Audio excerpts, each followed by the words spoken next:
Hello, Seahawks, and welcome to another Student Live. As always, if you have any questions or comments, you can feel free to put them right down below. And if you would like, go ahead and take a second to share this stream with somebody in your social network who you feel could benefit from today's segment. Today, we are going to be continuing our Live Your Values series, where we'll be highlighting a value from the college and introducing you to some core members of the senior management team. So today, I have a very special guest with me to talk about the value of diversity and inclusion. Hi, I'm Sophia Galvin, and I'm really excited to be a part of this conversation. I am the Executive Director of Talent and Culture. And what that really means is, in traditional terms, I serve as the head of human resources, but it's a role reimagined to focus on the culture, employee experience, and in addition to all of the traditional terms. So I'm really happy to be a part of this conversation. Well, we're very happy to have you with us today, Executive Director Galvin. And I know it's been some time. I think the last time I saw you was actually on the blue carpet. So that was many, many moons ago. Feels like a lifetime. I know. So we're excited to have you with us today and to talk about diversity and inclusion. But before we do that, since it's been so long, how is 2021 treating you? New year. Oh dear, a new year, a new adventure. Well, I think 2021 is treating me the same as 2020, and that is to really teach me the lessons of gratitude. And yes, 2020 was a tough, challenging year for all of us, but I think there's still moments of really hope and beauty within it. And all of us had to kind of stand still for a moment and really take stock of what matters. And then I think 2021, that's the gift I'm taking with me from 2020, and that is really focus on gratitude and just be thankful for the wonderful things that exist in our lives. I absolutely love that. And I could not agree with you more. I love the idea or the concept that 2021 should focus on the things that you're grateful for if 2020 did not already teach you that. I love that. So today, I know that we brought you on to talk about diversity and inclusion, which is, of course, one of our core values at BC. And I think that you and your team you represent diversity and inclusion in such a grand capacity. But I'm curious to know, when you hear those two words, what initially resonates with you? Well, for me, diversity and inclusion personally, it just means that everyone matters. It's about capturing and leveraging the diverse perspectives of all of us. I personally would not want to work anywhere that didn't explicitly call out diversity and inclusion as one of their values or in their mission. It just wouldn't be aligned with who I am and who I aspire to be. And so for me personally, it's just about acknowledging all of who we are and encouraging all of us to be our most authentic self. Absolutely. I love that. Everyone does matter. That's a huge thing for us too in student life. So I think, like I said, talent and culture, they fit in beautifully with what we do every day too. And so I'm curious to know, I really do think that, like I said, your team, they're at the forefront of upholding that value. So how would you say, but you specifically, how that core value relates or you support it for the college, that particular value? So I mentioned that my role is a reimagined role. So yes, it's traditional human resources. I serve as the head of HR for the college, but the focus on talent and culture is really where my role specifically adds impact, right? So it's really focusing on the employee experience for all of us. That's the talent part, and culture being how we treat each other and how we get work done. And so I really see my role as ensuring that we stay true to who we are or who we say we are or who we aspire to be, and to really ensure that equity is included in everything we do, in all of our policies, our procedures. And we want to ensure that it just embodies all of that. And I really like to also underscore that most importantly, it's in our practices. I really think that our policies and procedures are fair. We continually look at it to see where we can really make them more perfect. But it's really our practices, is how do we really show up? And I see my role as specifically targeting that to ensure that all of us within our practices are true, we're fair, we're inclusive, there's a sense of equity, and that we're really able to serve the college through that lens. Now, you've only actually been with the college now for, I want to say, just under 2 years. So I'm curious to know, have you seen in that time frame BC truly represent the core value of diversity and inclusion, since you, like I said, and your staff are at the forefront of it? Yeah, so I've been here 20 months, and which as that's certainly less than 2 years. I feel like I've been here a lifetime. And I mean that in a good way, because I can't imagine life before Broward College. I really describe this role as kind of my dream job because I'm able to really impact people's lives.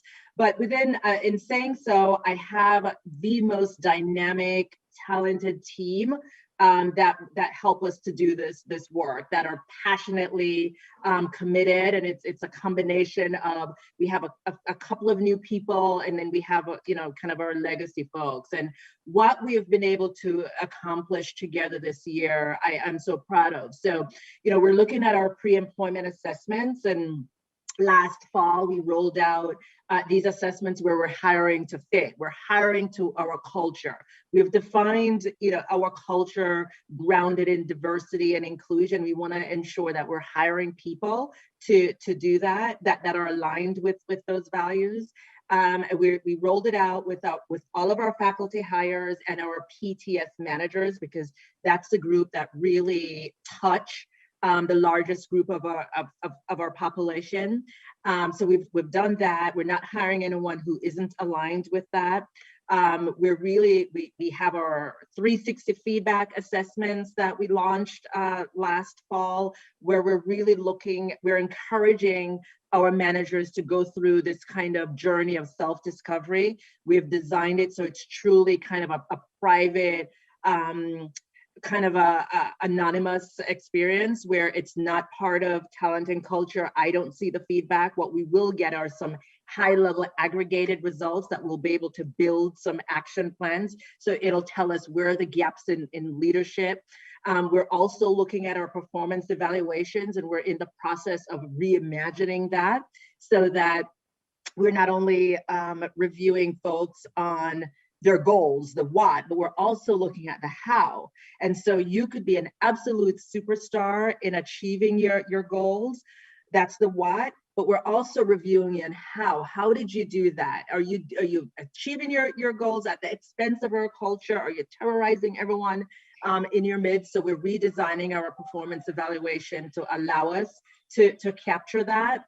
We also rolled out psychological safety, and we have done some webinars. We're doing workshops where we're going into departments to have these intimate experiences on the topic. And psychological safety is really just as the term implies, and that is, we want to ensure that folks feel comfortable to express themselves, whether it's in alignment or dissent, or if you feel like we're not doing something right, that you feel comfortable to speak up. And so, we've done that's just a small example of some of the things that we've been able to do as it relates to really living and experiencing this value in a way that impacts the way we function and operate at the college. So I'm just really proud of the support that we have received from the senior leadership team, including the president. I know this is a topic he's very committed to. And so, it's just a continuous journey, a journey of love, but we're certainly going to get to the place we want to get to.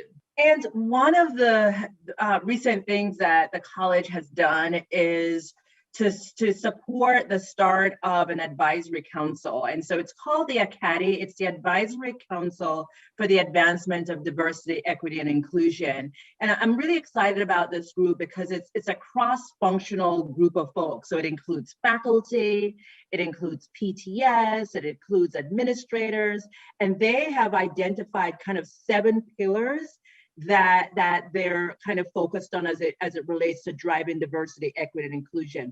It also includes a student representative, which I'm really excited about. And those 7 pillars are accountability, it's benchmarking best practices, community outreach, communication, cultural competence, looking at our policies, procedures, and practices, and training and education and community engagement. And so I'm really proud of the work that they're doing, and they've had some small wins already, but the exciting part is that the student is really front and center in this advisory council. So they're looking at diversity, equity, and inclusion from the lens of employee experience, but also students. What are we doing to ensure that our students are supported, and everything we do, we're doing it through a lens of equity and also community engagement. So we're looking at it through the lens of who we are internally, inside and outside of the classroom, as well as in our trading area in the community. So I'm just really proud of that work, and I wanted to share that as well. I love that you all are addressing it too at multiple levels. I think that's critical. Looking at, like I said, who's coming in, and do they have that alignment, like you said, to the values. Looking at who's already here, and it doesn't matter what role they're in. Again, do they align with those values? Are they in support of? Do they help build up diversity and inclusion across the institution? Like, all of those variables are super critical. So, like you said, continuous improvement, constantly looking at ways that we can get better at what we're doing to make sure that we're creating this awesome environment for people to work in every day. And I think that that's what people do rely on talents and culture for. And I think that, like you said, I know people say traditional HR.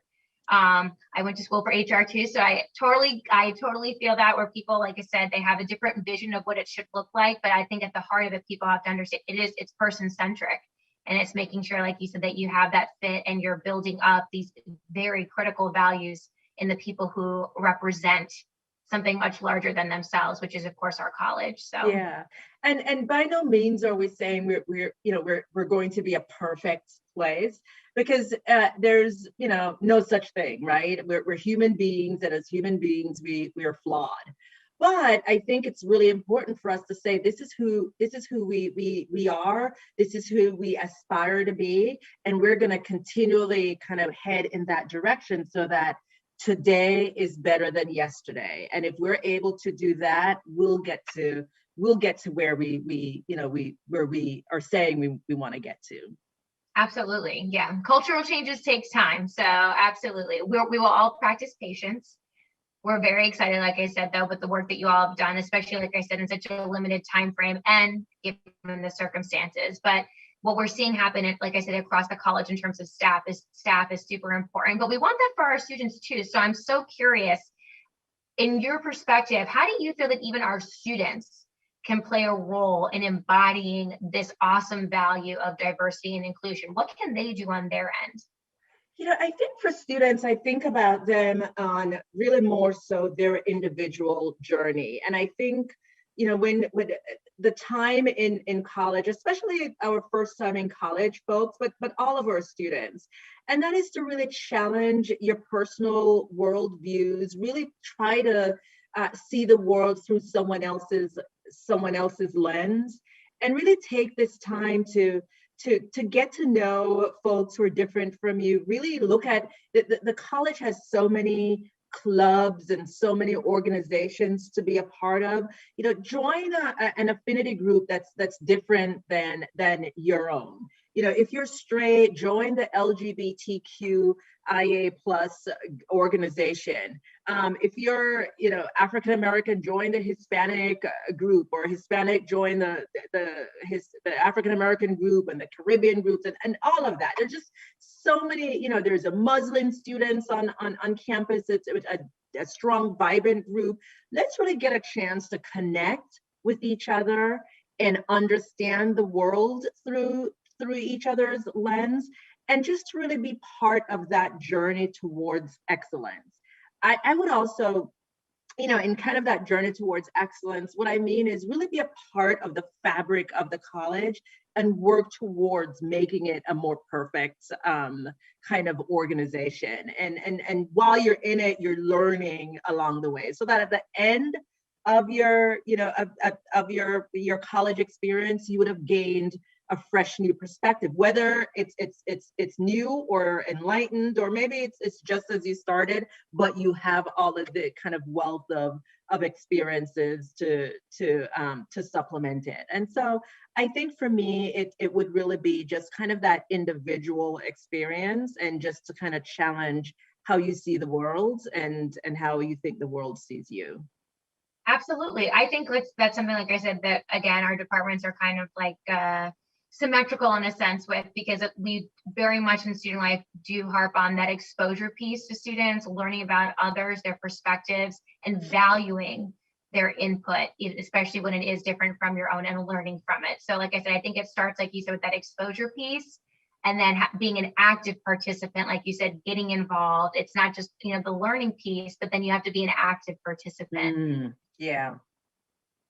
Yeah, don't stay on the sidelines. In my team, we joke about, kind of the difference between a participant kind of sitting on the sidelines with the popcorn observing, and we want folks who are actively involved and really being part of that value proposition. And so I love the way you described that.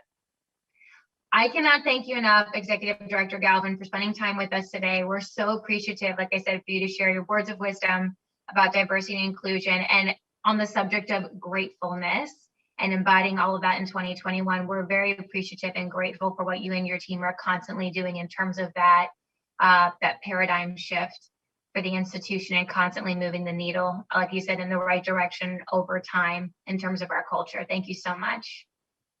Thank you, Stephanie. It was such a pleasure. And thank you, Seahawks, as always, for joining us. If you are watching on behalf of a club or an organization, today's keyword is diversity. So be sure to write that down, and remember to check out the survey link in our description below so that you can actually send us feedback about today's program. We hope to see you all at our next episode when we highlight the value of innovation. See you real soon.